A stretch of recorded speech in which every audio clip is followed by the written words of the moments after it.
Welcome to the Madison Miller Podcast. Today is Wednesday, June 17th, 2020. Big show today. Gonna try to get it done quick. I'm gonna recap yesterday's KBO games and look ahead. Today's KBO. Look ahead to tomorrow. La Liga, Bundesliga, Premier League begins today after its coronavirus hiatus. I'll give you a pick for the RBC Heritage, and they'll do my first mock draft of the season. All right, I'll start the KBO. We'll look back on the games from this morning, and we'll look ahead to the games for tomorrow. Some interesting results from last night, by the way. Kia over NC 7-6, so the Dinos lose again. Kaiwum over Latte 4-3. Samsung over Doosan 6-3. KT over SK 6-4. LG over Hanwha 7-1. Pretty much the same matchups for tomorrow, all at 5:30 a.m. Eastern Time, which would be across seas in Korea, 6:30 p.m. there. KTSK, Samsung, Doosan, NC, Kia, Latte, Kaiwum, LG, Hanwha.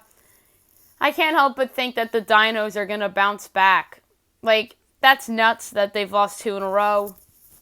And now teams are somewhat catching up to them. KT and SK will go KT. Samsung and Doosan will go Doosan. Latte and Kaiwum. I'm going to go with Latte. They've been playing a lot better. They nearly won yesterday again, or this morning again. So I'm going to take them here to bounce back on the road as big underdogs. And then LG and Hanwha, I'm going to go with the LG Twins here on the road at Hanwha. Quick rundown of the standings. NC's 26-11, LG 24-13, now 2 back of the Dinos. Doosan's 21-16, they're 3 back of LG. Kia's 21-17, and so is Kaiwum. They are a half game back of Doosan, and it's a half or 1 game back in the loss column. Latte's 19-18, they're a game and a half back of Kia and Kaiwum, 2 back of Doosan.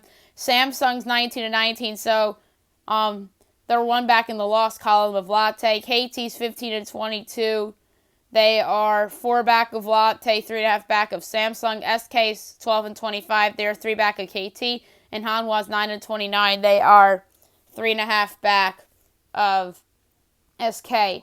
Now I'm going to go over the La Liga scores from yesterday, and we'll pick the winners of today's matches.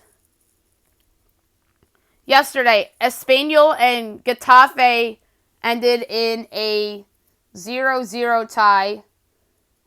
Villarreal defeated Morocco 1-0, and Barcelona predictably defeated Leganés 2-0.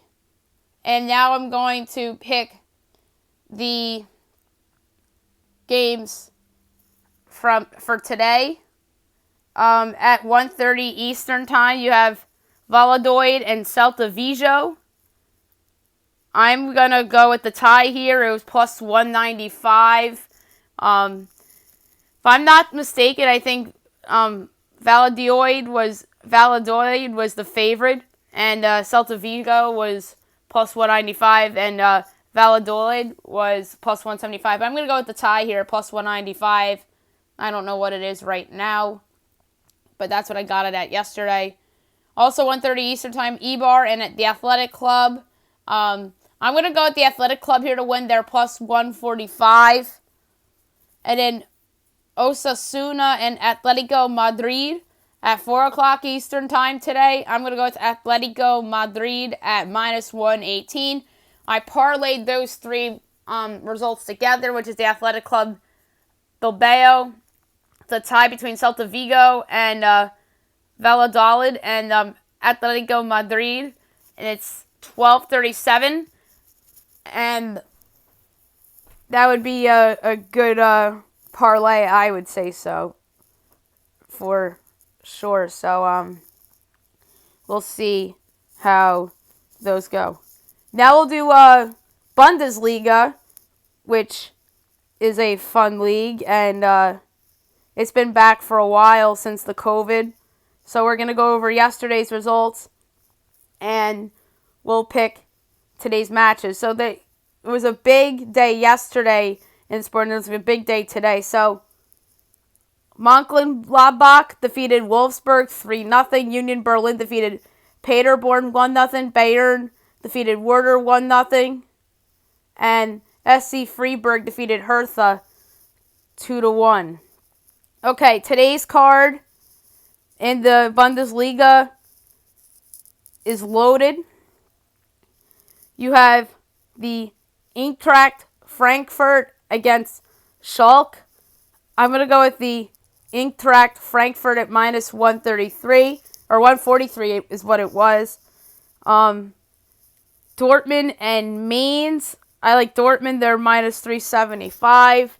RP Leipzig and Dusseldorf at 2:30 Eastern, and Dortmund Mainz was 2:30 Eastern, and Eintracht Frankfurt and Schalke was 12:30 Eastern. So I'm glad that I got that pick in before 12:30.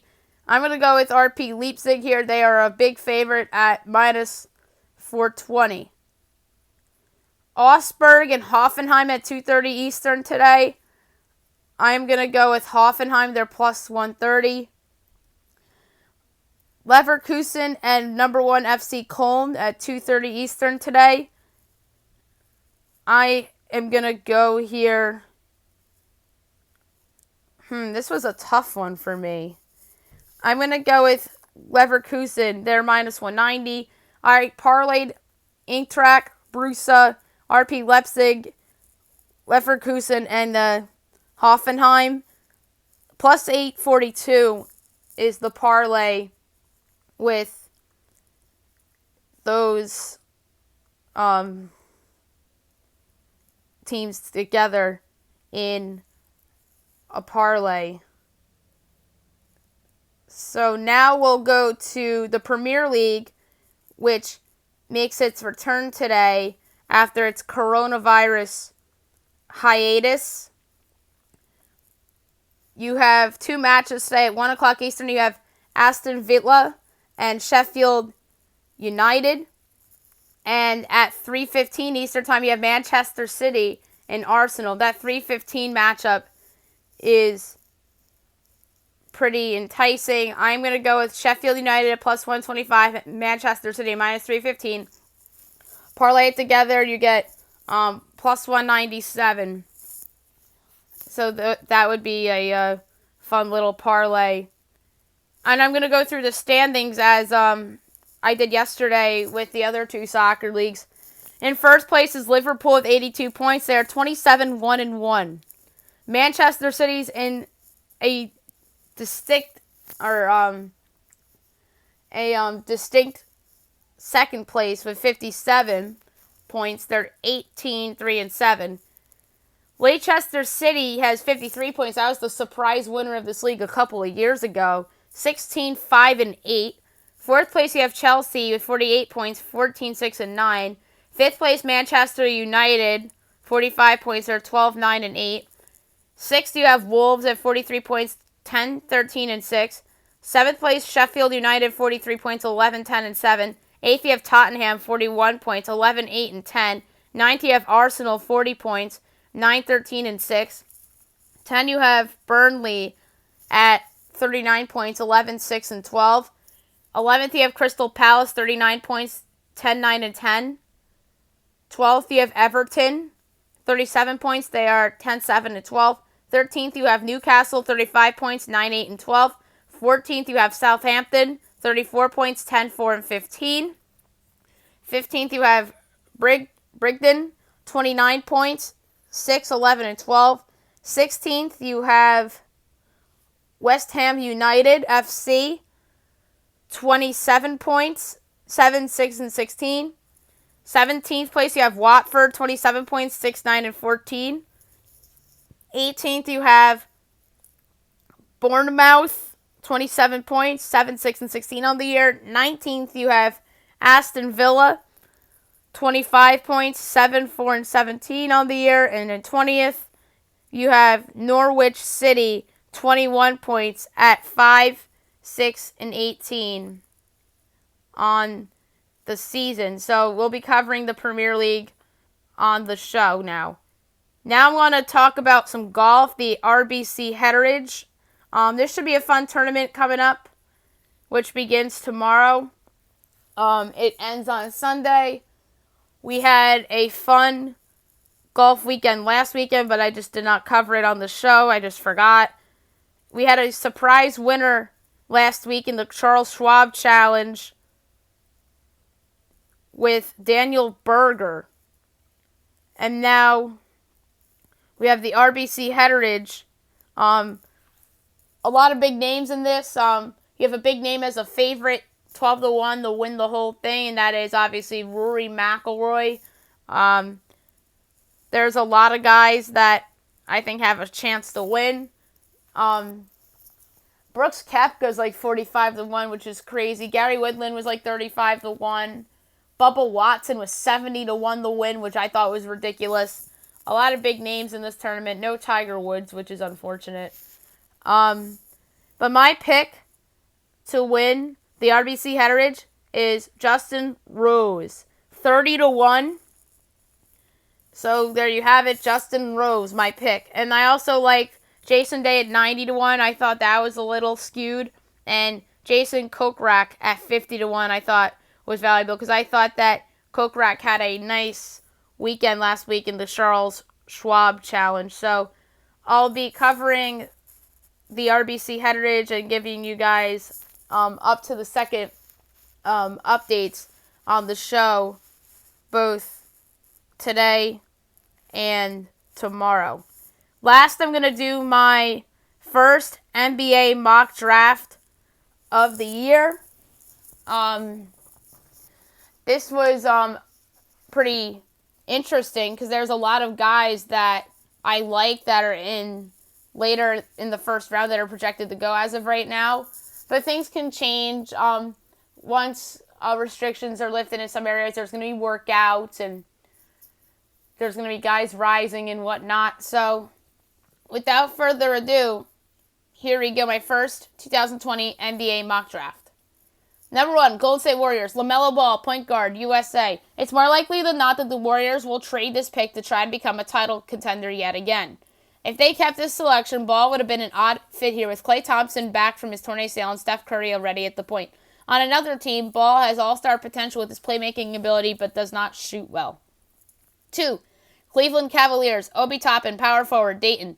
No player improved his draft stock during the shortened season more than Toppin. The fit here at the Cavs is not great because they have 3 overpaid big men in Kevin Love, Tristan Thompson, and Andre Drummond, but maybe they'll trade one of them. Toppin is super athletic and someone that could be an elite stretch 5 due to his ability to shoot. 3, Minnesota Timberwolves. Anthony Edwards, shooting guard, Georgia. This would be a great selection here for the Timberwolves, who get themselves a third scorer along with Karl Anthony Towns and D'Angelo Russell. Edwards is someone that had shown a ton of potential in college, although was inefficient. 4, Atlanta Hawks. James Weissman, center, USA. The Hawks land one of the more fascinating players in the draft. Weissman is someone that withdrew from college after a money scandal with his former coach, Penny Hardaway. He is someone that can protect the rim and is the perfect small ball big and would fit nicely alongside John Collins. 5, Detroit Pistons. Onyeka Okongwu, power forward, center, USC. Okongwu is someone that flew under the radar due to being on the West Coast and not coming from a school known to be a college basketball powerhouse. He is dominant in the paint with his shot blocking ability and his ability to get buckets. The league is growing in terms of undersized bigs, and that should not stop a team here from taking a chance with Okongwu. 6, New York Knicks. Denny Avdija, small forward, Israel. The Knicks land a decent consolation prize here with the fast-rising international star in Avdija. He's tall enough to play power forward, but skilled enough to play the wing. Avdija's shooting has also improved dramatically throughout the season, and he and RJ Barrett would complement well together. 7, Chicago Bulls. Isaac Okoro, small forward, Auburn. Okoro is someone whose stock rose after the shortened college hoop season. He showed that he could be a solid 3-and-D guy, and that's what the NBA has really turned into. The Bulls are a team that's in desperation for 3-and-D players, and Okoro would be a great choice here. 8. Charlotte Hornets. Patrick Williams, small forward, Florida State. The Hornets land themselves a fine player here with Williams. He is someone that is versatile and can defend multiple positions, but his offensive game is a work in progress. He and Miles Bridges together would be a fun combination to watch. 9. Washington Wizards. Killian Hayes, point guard, France. The Wizards are sneaky that they could possibly trade this pick, but I doubt they'll pull the trigger. Hayes is someone that could not shoot, but is explosive. He can come in and learn from John Wall and could potentially take over after Wall's hideous contract expires unless they flat out cut him before that. 10. Phoenix Suns. Sadiq Bey, small forward, Villanova. Bey is someone that many teams like and could be a steal here at 10 or if he falls further than this. Bey is versatile both offensively and defensively, and that just fits the perfect player for today's NBA. He, Devin Booker, DeAndre Ayton, and Kelly Oubre is a very nice foursome to have. 11. San Antonio Spurs. Cole Anthony, point guard, North Carolina. I am much higher on Anthony than most people, mainly due to the fact that he was playing at a high level in college before his knee injury that forced him to have surgery. He could have possibly gone first overall had not been for that knee injury, and he'll be a steal for whomever drafts him, especially past the top 5. 12. Sacramento Kings. Precious Achiuwa, power forward, Memphis. This would be a solid need pick for the Kings as they need another big alongside Marvin Bagley, as he's someone that averaged a double-double in college after James Wiseman left school. He's not a great shooter, but is effective around the rim and in transition. 13. New Orleans Pelicans. R.J. Hampton, shooting guard, New Zealand. This could be a steal for the Pelicans as Hampton was more highly regarded before the basketball season started. Hampton is someone that is versatile and is a solid shooter and would be yet another building block to go with Zion Williamson. 14. Portland Trailblazers. Aaron Naismith, small forward, Vanderbilt. This would be a solid pick for the Blazers, who still need help on the wing. Although a small sample size before a foot injury, he shot incredibly well in the midst of what looked like to be a breakout season, especially from three-point land. 15. Orlando Magic. Tyrese Maxi, shooting guard, Kentucky. The Magic's biggest weakness is a scoring shooting guard, and this selection would help address the issue. Maxi is someone that did not live up to expectations as a freshman for John Calipari's team, although he showed flashes with his creativity in the paint and is a better shooter than perceived. 16. Minnesota Timberwolves from the Brooklyn Nets. Devin Vassell, small forward, Florida State. Vassell at this point for the Timberwolves would be a steal, as many people think he can go in the lottery. Vassell is your classic 3-and-D player who shoots above average from beyond the arc. He and Anthony Edwards would be a great draft for the Wolves. 17. Boston Celtics from the Memphis Grizzlies. Theo Maledon, point guard, France. The Celtics have this pick courtesy of the Jeff Green trade from 5 years ago. Maledon showed some potential for a young age overseas, but was mostly underwhelming due to injury issues. This could very well be a draft and stash prospect for the Celtics. 18. Dallas Mavericks. Isaiah Stewart, center, Washington. This is a classic need pick as Dallas lacks a big to put alongside Kristaps Porzingis. Stewart is someone that some people have doubts about due to spacing issues, but did bring solid production to the table for a lousy Washington Huskies team last season. 19. Milwaukee Bucks from the Indiana Pacers. Tyrese Halliburton, point guard, Iowa State. This would be a major steal for the Bucks, who can conceivably replace Malcolm Brogdon with the pick they acquired from the Pacers in the sign-and trade last summer. Halliburton's season was cut short last year due to injury, and he showed an ability to consistently hit shots and was a solid rebounder and passer too. 20. Brooklyn Nets. Kira Lewis Jr., point guard, Alabama. Lewis is someone that came into college with expectations but returned to school last year and performed better than he did as a freshman. He's a solid perimeter shooter and could be a steal at this point in the draft. 21. Philadelphia 76ers from the Oklahoma City Thunder. Jalen Smith, center, Maryland. Now the draft gets a little unpredictable. The Sixers go with value here with Smith, who can come in and back up Joel Embiid. Smith is another player who improved as a sophomore and showed some versatility along the way. 22, Denver Nuggets from the Houston Rockets. Jahmius Ramsey, shooting guard, Texas Tech. Ramsey is someone that was solid as a freshman for Chris Beard's squad. He's someone that screams high-energy guy off the bench for a contender. Those reasons are why this would be a great pick for the Nuggets who fit that bill. 23, Miami Heat. Nico Mannion, point guard, Arizona. This would be a possible steal for the Heat, who need some youth at the position as they keep on reloading on the fly. Mannion is not someone that has great athleticism or can shoot well, but he has other qualities that could make him a solid player in the league. 24, Utah Jazz. Jayden McDaniels, power forward, Washington. McDaniels was super disappointing in college a year ago on what was the most disappointing team in the sport, as he led the Pac-12 in fouls per game. The one thing that can get McDaniels picked in the first round is upside. 25, Oklahoma City Thunder from the Denver Nuggets. Josh Green, shooting guard, Arizona. This would be a solid pick for a team that has a good mix of younger players and veterans like the Thunder. Green is someone that is a great defensive player, but limited offensively, although better than current Thunder player Andre Roberson. 26, Boston Celtics. Xavier Tillman, power forward, Michigan State. The Celtics have a lot of bigs now, although they do not have one that jumps right out at you. Tillman is someone that was one of the better bigs in the country with his strength and size, although not a great perimeter shooter despite averaging a double-double. 27, New York Knicks from the Los Angeles Clippers. Vernon Carey Jr., power forward, center, Duke. This would be a steal for the Knicks, who grabbed someone who I thought could have been a lottery pick at this time 6 months ago. He has good skills, but is not explosive or doesn't have length. 28, Toronto Raptors. Mamadi Diakite, power forward, Virginia. Diakite is someone that lands in a great situation in Toronto.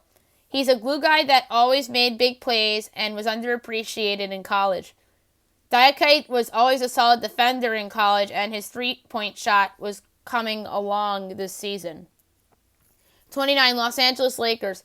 Cassius Winston, point guard, Michigan State.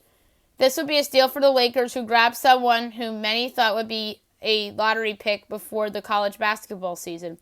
Personal issues really were a distraction for Winston, who isn't a great athlete, but is smart and is a solid shooter. 30, Boston Celtics from the Milwaukee Bucks.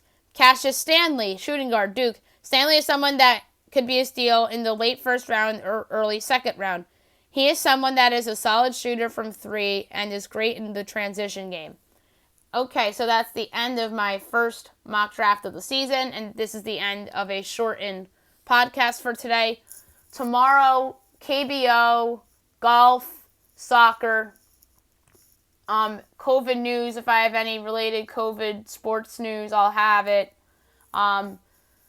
We will also do my 2014 top 10 NBA players and games as well. And then Friday, we'll do the 2014 NHL top 10 players and games. Hope you guys have a great day, everyone.